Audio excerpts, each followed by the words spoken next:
好，持續要來特別關心到的是，川普玩脫了嗎？因為法國這個時候怒嗆要退出北約，另外還有就是美軍在歐洲的基地會不會全面失效呢 ？CIA 有沒有滲透在格陵蘭當中？今天就這些議題會一起來做關心。三個火線話題，今天我們請來賓特別幫我們做解答，是川普的下一個目標，看起來就是格陵蘭了。那現在歐洲國家幾個重點國家跳出來嗆川普了，他說逼到了法國喊說我要退出北約，歐洲則是反嗆封殺美軍基地，這是美國親手引爆的北約瓦解時刻嗎？如果真的不幸美軍一旦失去了歐洲立足點，美國的霸權在全球還剩下多少呢？這第一個問題。第二件事情，我們來看到川普持續的罵丹麥，翻歷史舊賬，還講到這個雪橇賽的政治化。川普是不是在複製委內瑞拉模式呢？因為是不是他未來想要動武，在針對於這個丹麥，針對於格陵蘭動武來制造一個正當性 ，CIA 有沒有可能滲透在格陵蘭當中？這是第二個問題。接下來第三個問題，我們來關注的是川普把有關於格陵蘭的問題，怪給了中國大陸跟俄羅斯哦，把他們列為這個有害於安全哦。那川普的強硬操作會不會把這些北極的盟友一個一個推向中俄的懷抱？今天就這一些議題，我們會一起的來做關心。好，川普呢，他對於格陵蘭現在真的是正式的盯上了在北極圈的這個格陵蘭，因為我們來看到啊，在深夜的時候，沒有想到他就默默的公布了來自於白宮的4張照片。這4張照片，其中一張我們來看到川普現在正在俯瞰向這個窗外來做俯瞰的照片，在椭圓形辦公室。那他俯瞰的就是美軍在格陵蘭的休爾空軍基地。他還配上了一句話，這句話叫做"點擊以監控情勢"哦。白宮其實到目前為止也都沒有否認有關於是不是對格陵蘭採用這種軍事上面的威嚇哦。那印度的媒體就直接說了，這已經引起了丹麥等多個北約盟友的反彈跟炸鍋，所以立刻我們來看到2個國家立刻做反彈。首先是法國，他說呢，已經正式的出現了退出北約的決議草案。荷蘭的前國防部長也說，一旦美國你真的敢併吞格陵蘭，你在歐洲的基地會全面的失去合法性。法國、荷蘭都提出了正面嚴正的警告，歐洲真的敢對川普硬起來嗎？美軍如果失去了在歐洲的基地，對於美國在全球的霸權又有多大的衝擊？委員怎麼看？對，我覺得歐洲的國家不要輕忽川普要取得格陵蘭的決心哦，就是川普是玩真的哦。就從川普在處理委內瑞拉、處理伊朗的事情上，大家都應該可以搞清楚、弄明白哦。就川普不是只會這個出個聲音去恫嚇嚇人家而已哦，他是真的會採取行動的。那麼顯然的，如果格陵蘭這件事情沒有得到一個妥善的解決，你說有一天看到美國就算出兵格陵蘭，恐怕都不令人意外哦。就川普從加勒比海的海盜，再當北海小英雄，再去中東當阿里巴巴40大盜哦，對他來說這根本不算什麼的哦。他的角色變換非常的快，所以從此世界上已經沒有世界警察了，也沒有什麼美國隊長了，現在就剩下的就是一堆不斷在全世界各地掠夺資源的這種帝國主義重新復辟了啦。那麼在這種情況之下，歐洲的這些侏儒哦，這些懦弱的政治領袖，如果以為只是靠出一張嘴就可以嚇退川普，那你們就真的太蠢了，也太天真了。就事實上，在這件事情上，如果你們只出一張嘴，只會用这種不斷的用聲明、不斷用警告，最後會看到什麼呢？最後會看到的就是美國迅雷不及掩耳的真的把格陵蘭拿下了。那到時候你們該怎麼辦呢？你們是要出兵打回來嗎？你們敢嗎？你們有這個種嗎？所以，如果今天歐洲真的要挺丹麥，真的要挺這個守住格陵蘭，要採取一些具體的動作啊！不要做別的。第一，你歐盟敢不敢把馮德萊恩給撤換掉嘛？他們擺明就是美國這個小妹啊，就美國能夠掌控的人哎。你北約要不要換掉呂特呢？呂特是怎麼樣卑躬屈膝的那種哈腰逢迎的對着川普的？你有種你們歐洲的國家就先換掉馮德萊恩，換掉呂特，那你就會讓大家相信歐洲要走自己的路了。然後第二，如果你們真的有這樣的決心去捍衛格陵蘭，現在出兵還來得及啊！現在格陵蘭美軍的駐軍都比格陵蘭自己本身的保衛力量可能還要多了呢。那你接下來呢？接下來你是要等到格陵蘭被佔領了，然後你歐洲才組聯軍嗎？還是這個時候你就組部隊擺在那裡？你看美國要不要跟你動嘛？你有沒有這個膽？你有沒有這個種？你敢不敢做這件事嘛？對，你什麼都不敢做，你就靠出張嘴。俄烏戰爭也出張嘴，格陵蘭也出張嘴，然後到最後呢，什麼都沒有了。第三，如果今天歐洲的國家有這個決心，現在就叫美國的基地全部撤出來啊！美國的基地現在已經成為美國掠奪資源的前進指揮所了，成為美國掠奪全世界資源的前線據點了。你讓這個格陵蘭還有一個休爾空軍基地，丹麥真的這麼帶種，就叫休爾空軍基地搬走，對不对？整個歐洲如果真的要走向這個歐洲自己的國防自主，你就叫美國的基地全部撤出來啊！今天是格陵蘭，下次會不會輪到德國嘞？有一天會不會輪到法國？誰知道啊？你把美國的基地擺在那裡，你不就等於是打開門讓強盜在你家已經在那邊打地鋪了嗎？等到他哪一天想搶你家的時候，他順手就搶2下了耶。所以今天歐洲這些國家啊，如果還只是出張嘴，每天以為說這個呼籲一下啦、喊個話啦就可以解決了，別傻了。你們在川普的眼中就像螻蟻一樣啊，他覺得一踩就可以把你們踩死了。好，面對於歐洲現在都只是喊話的一個層面，確實，所以看起來川普的態度比過去還要更加的強硬哦。他直接說了，他直接翻出丹麥的過去的歷史舊賬，就說呢，丹麥你在2戰期間非法佔領了格陵蘭，甚至連格陵蘭的狗拉雪橇賽都爆出了不當邀請的這種政治爭議。那格陵蘭人其實現在為止都非常的無奈，但是他們其實能做的也不多，他們就是不斷的抵制美國。做了什麼呢？不買美國的東西啦，然後不去美國了。高達85%的人說呢，他們反對被美國併吞。有這個格陵蘭人甚至夢到說，川普開着船從海上逼近他們，在夢中做夢都可以夢到川普，到底有多緊張？苑老師怎麼看？他有沒有可能像當初拿下委內瑞拉一樣，用這個情報戰也去拿下格陵蘭？哎呀，我跟你講，這個事情啊，非常非常荒唐了，都不知道從哪裡評論起。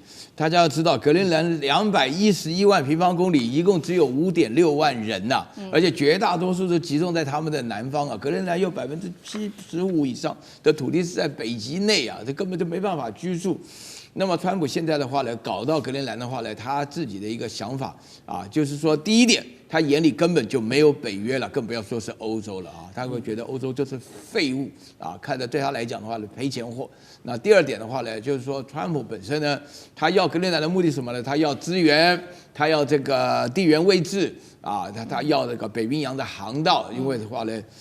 那麼我在這邊要告訴大家，川普做的事情啊，他對於這個丹麥啊，或者格陵蘭極盡侮辱之能事啊，要軍事入侵的時候，他還特別講說，這個丹麥在格陵蘭的防衛武力只有2架狗拉的雪橇，我算了一下，大概有個每一架雪橇大概有個6隻狗，就2個人加12隻狗，然後要派出特種部隊來，這怎麼可能嘛，對不對？因為那個委內瑞拉基本上人家還有3000萬人，整個這個真的是笑話笑極點。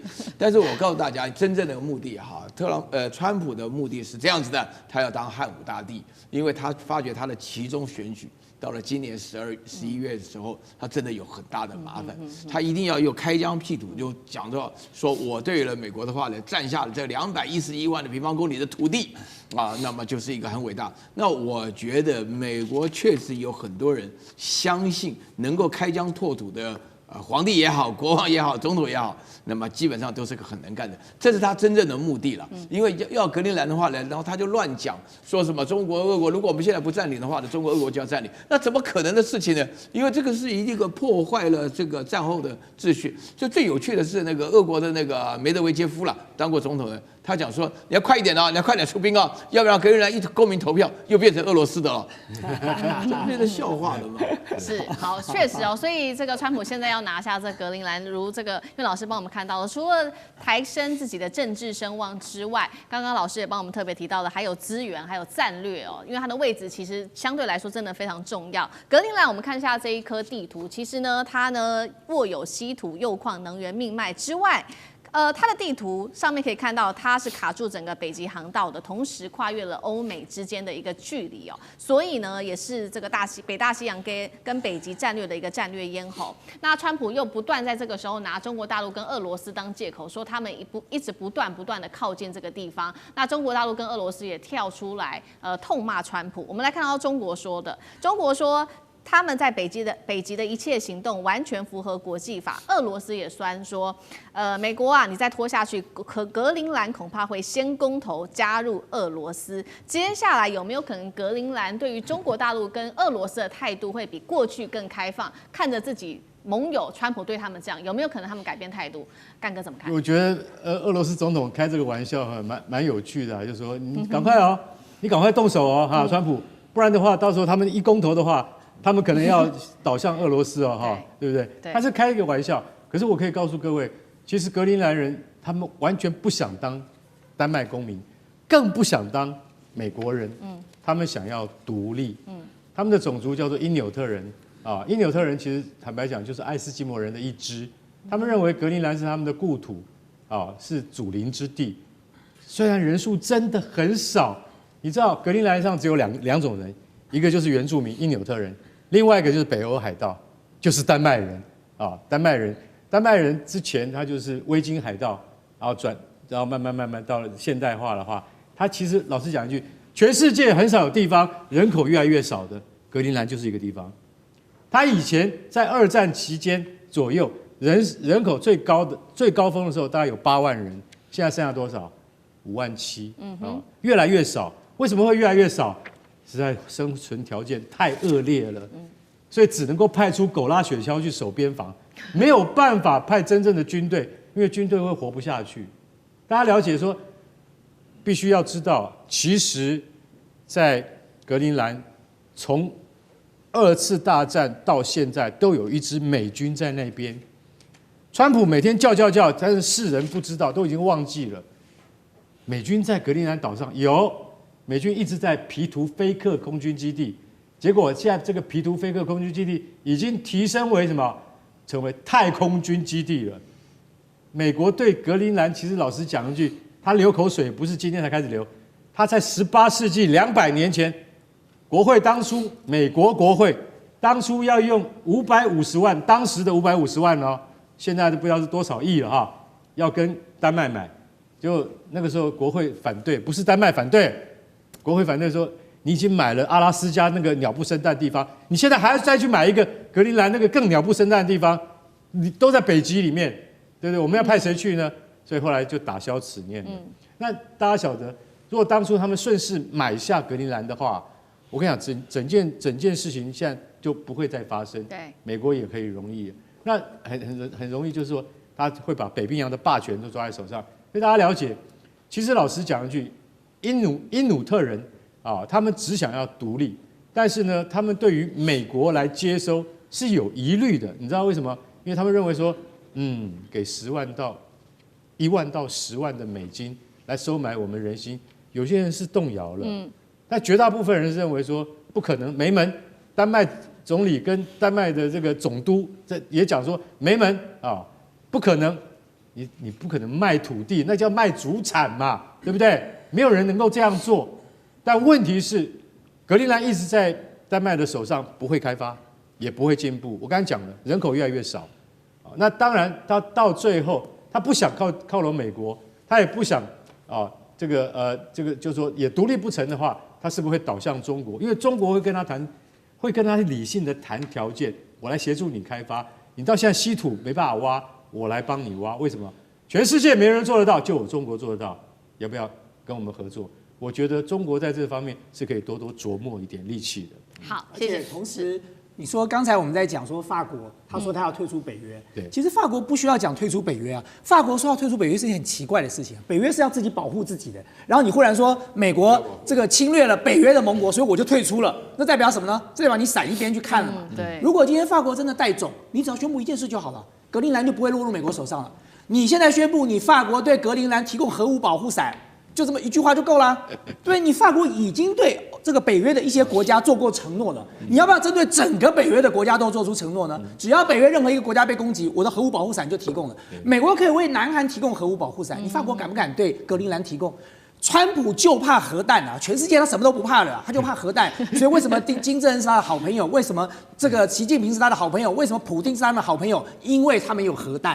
所以如果你法國真的要互助歐洲，這句話就夠了，不用去退出北約了。好，謝謝委員。那我們休息一下，馬上回來。地緣政治，每週。掠價值，強權崛起，小國生存。